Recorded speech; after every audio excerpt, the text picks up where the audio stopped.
Hello सभी भाई बहनों को और देश के मैया को मेरा सादर प्रणाम। देश के मैया के चरण स्पर्श।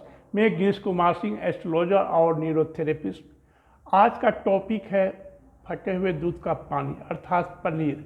जब हम दूध से पनीर बनाते हैं तो जो पानी निकलता है उसका बहुत ही लाभदायक कार्य होता है, बहुत ही लाभदायक हमारे शरीर के लिए सिद्ध हो चुका है। देखिए, बहुत कम लोग ही जानते हैं कि इस पानी का प्रयोग करने से हमारे बहुत से बीमारियों को दूर करता है। ऑलमोस्ट 95% इसके पानी को फेंक ही देते हैं या इसको पानी को रखते हैं तो दूसरी बार दूध को फाड़ने के लिए रखते हैं। लेकिन मेरे भाई बहन, आज इसकी कितना लाभदायक होगा हमारे जीवन में और किन बीमारियों को दूर करेगा, ये आज मैं बताने जा रहा हूँ। फटे हुए जो पनीर के पानी है ना, उसमें प्रोटीन और लैक्टिक एसिड भरपूर मात्रा में पाया जाता है। जैसे दूध को मैंने फाड़ा, पनीर में भी प्रोटीन है, लेकिन दूध को फाड़ने से जो पानी निकला उसमें भी प्रोटीन है। लेकिन दोनों से आप कंपेयर करेंगे तो फटे हुए दूध का जो पानी है उसमें अधिक मात्रा में प्रोटीन पाया जाता है बनिस्पत पनीर में। पनीर में जितनी मात्रा में प्रोटीन है उससे कई गुना ज़्यादा उसके पानी में है। इसलिए हमें पनीर के पानी को खाली पेट पीने से बहुत फ़ायदा करता है।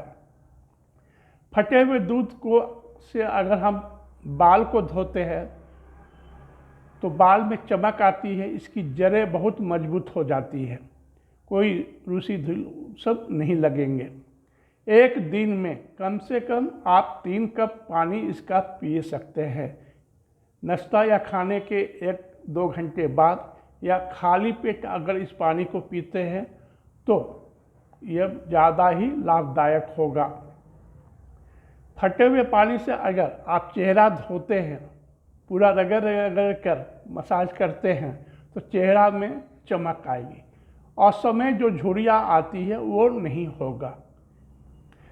फटे हुए पानी का प्रयोग पेस्ट बनाने में भी काम आता है। अगर फटे हुए पानी से हल्दी ले ले, बेसन ले ले और उस फटे हुए पानी को मिला के पेस्ट बनाएं और पेस्ट बनाने के बाद आप चेहरा में रखें, 15-20 मिनट छोड़ दें, उसके बाद आप उसे धो लें। इससे आपका चेहरा में चमक आएगा। देखिए, फाइनल जो ओरिजिनल चमक है जो लंबे समय तक चले वो तो आपके खान पान पर डिपेंड करता है और पेट पर। अगर आपका कंस्टिपेशन नहीं है तो यह बहुत ही लाभदायक होगा पनीर का पानी। अगर जिस भाई बहन को बीपी से ग्रसित है तो वो भाई बहन रेगुलर आप सिर्फ 15 दिन पी के खाली पेट देखिए, बीपी में बहुत कमी आएगी। और 3 महीना तक अगर खाली पेट फटे हुए दूध का पानी पीते हैं तो फिर जड़ से बीपी ख़त्म हो जाएगा और फिर इस जन्म में आपको बीपी नहीं होगा।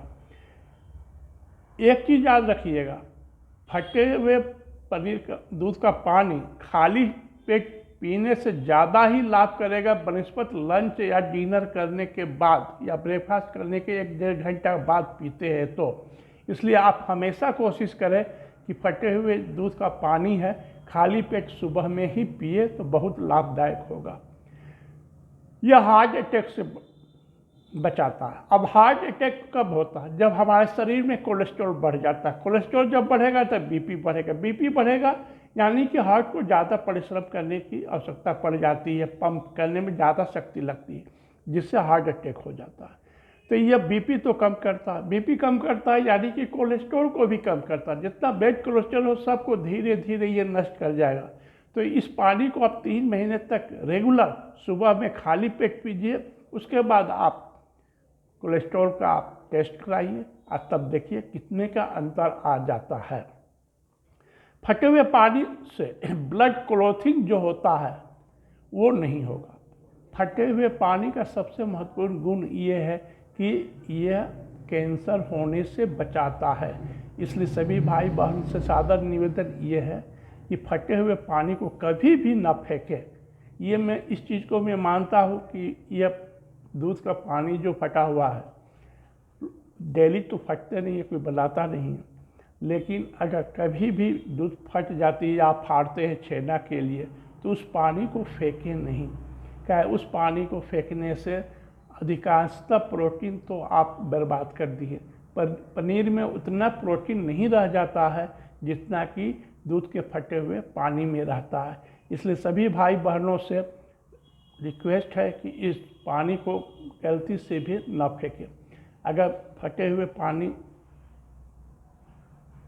हुए दूध का पानी से अगर आटा को गूंदते हैं और उसका रोटी बनाते हैं तो रोटी बहुत ही मुलायम होता है और सुपाच्य हो जाता है। ये बहुत ही जल्दी पच जाता है। तो कोई भी अन्न खाते हैं सुचारू रूप से वह पच जाता है तो बहुत ही लाभदायक होता है। तो इसलिए आप सभी भाई बहनों से सादर निवेदन है कि दूध का फटा हुआ पानी कभी भी ना फेंकें, उसको अपने जीवन में उतारे, पिए और स्वस्थ रहे। फिर अब मैं कुछ ज्ञान की बातें आप लोगों को मैं बता देता हूँ। बहुत से लोग इसे नहीं जानते हैं और गलतियाँ करते हैं और इस गलती का नुकसान इसी जन्म में आदमी को भोगना पड़ जाता है। कभी भी डूबते हुए जहाज या नाव का तस्वीर अपने घर पर न लटकाएं। हम बहुत आदमी के घर में देखा हूँ डूबते हुए जहाज का फोटो दीवार पर लटकाते हैं। यह ऐसा गलती कभी भी न करें। कभी भी आप युद्ध का या देश का युद्ध का हो या महाभारत का युद्ध का हो फोटो आप अपने दीवार पर न लटकाएं। यह बहुत ही नुकसान पहुंचाता है। आप अपने आप लोग भी देखे होंगे बहुत सा आदमी ताजमहल का फोटो अपने घर पर लटकाता है। तो ताजमहल का फोटो या कब्र का फोटो अपने दीवार पर लटकाने से नुकसान होता है। इसलिए कृपया कर ये तस्वीरें आप अपने दीवार पर न रखें। खरी लक्ष्मी महालक्ष्मी का फोटो न लटकाएं। आप जब भी महालक्ष्मी का फोटो लेते हैं तो गुलाब पर बैठे हुए आशीर्वाद देते हुए अवस्था में उस फोटो को खरीदें और फ्रेम करके दीवार पर टांगें। अगर कोई भी लक्ष्मी का फोटो हो, महालक्ष्मी का खड़े हुए हैं, तो ऐसा फोटो आप दीवार पर न चिपकाएं। इससे आर्थिक नुकसान बहुत होता है। ये कटु सत्य है। शिव जी का तस्वीर आप आशीर्वाद देते हुए मेडिटेशन करते हुए अवस्था में आप रख सकते हैं, लेकिन जो नटराज का फोटो है भोले बाबा का, वैसा तस्वीर आप दीवार पर न चिपकाएं या वैसा फोटो आप दीवार पर अलमीरा में न रखें। यह बहुत ही अशुभ माना जाता है। किसी भी जंगली जानवर का तस्वीर आप दीवार पर न लटकाएं। हाथी हो, बंदर हो, बाघ हो, शेर हो, कोई भी, यह बहुत ही अशुभ माना जाता है। सूर्यास्त का फोटो दीवार पर नहीं चिपकाना चाहिए। उगते हुए फोटो अगर सूरज का है तो आप दीवार पर चिपकाइए, उससे सुबह उठ के हाथ जोड़ के प्रणाम कीजिए। लेकिन डूबते हुए सूरज को देखना और डूबते हुए सूरज का तस्वीर फोटो पर लटकाना यह अशुभ माना जाता है। इसलिए डूबते हुए सूरज का फोटो कभी भी दीवार पर न लटकाएं। बहते हुए झरना या नदी या गंगा माँ का फोटो कभी भी दीवार पर न रखें। आप बद्रीनाथ जाएंगे, हरिद्वार जाएंगे, गंगोत्री तरफ जाएंगे, गंगा माँ का बहता हुआ पानी है, बहुत लोग उसका तस्वीर खींचते हैं या तस्वीर उसके मार्केट में बिकते हैं तो वो खरीद के फ्रेम करके दीवार पर टांगते हैं।